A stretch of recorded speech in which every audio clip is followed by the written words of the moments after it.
His life guided him to become a one-man media empire. When you write about your relationship with your father. I would get home and my father would be beating my mother. Nobody talked to me as a 5-year-old like that. I said I wanted to be a millionaire and a businessman.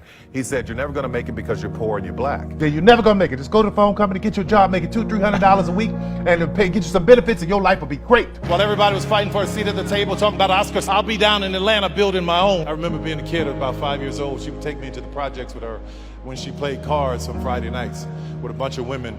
Now, these women didn't have more than a 12th grade education, but they were smart black women. They were powerful black women. They had great stories to tell.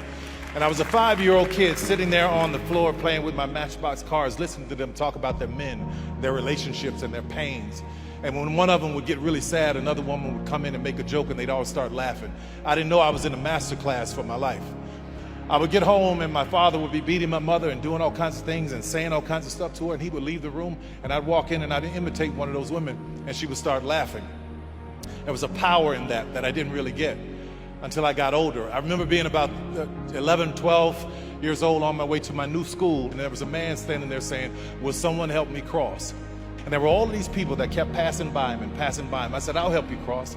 So he told me he was going to my school and he was going to sell candy there. That's how he made his living. So I helped him cross the street to get there. We became good friends. His name was Mr. Butler. That moment reminded me of my mother, bringing her out of pain into laughter to help her cross. My first 10 movies were all about her subconsciously, wanting her to know that she was worthy, wanting black women to know you're worthy, you're special, you're powerful, you're amazing. All of that was about helping her cross. When I started hiring people like Taraji and Viola Davis and Idris Elba, they couldn't get jobs in this town, but God blessed me to be in a position to be able to hire them. I was trying to help somebody cross. When I built my studio, I built it in a neighborhood that is one of the poorest black neighborhoods in Atlanta, so the young black kids could see that a black man did that and they can do it too. I was trying to help somebody cross. That studio was once a Confederate Army base, and I want you to hear this, which meant that there was Confederate soldiers on that base plotting and planning on how to keep 3.9 million Negroes enslaved. Now that land is owned by one Negro.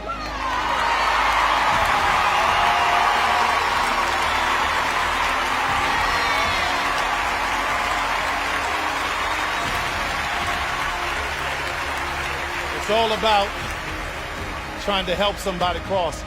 Every dreamer in this room, there are people whose lives are tied into your dream.